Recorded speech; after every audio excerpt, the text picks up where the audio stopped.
పద్యపరిమళం ఛానల్కి శుభ సాయంత్రం. ఈరోజు రేపల్లెలో నందమహారాజు యశోదాదేవి పెంపకములో పెరుగుతున్నటువంటి శైశవ దశలో శ్రీకృష్ణుడు ఒకరోజు మట్టి తింటే ఆ నోరు తెరిచి యశోదాదేవి చూస్తున్న సందర్భంలో ఆ నోట్లో బ్రహ్మాండమంతా కనిపించడంలో ఆమె యొక్క భావాల్ని ఈ పద్యంలో నేను మీకు ఆలపించబోతున్నాను.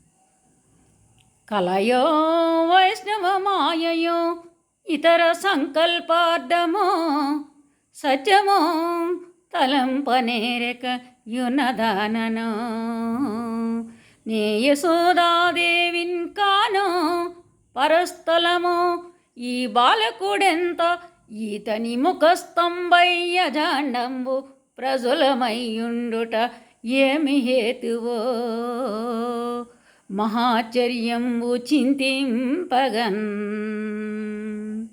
ధన్యవాదములు.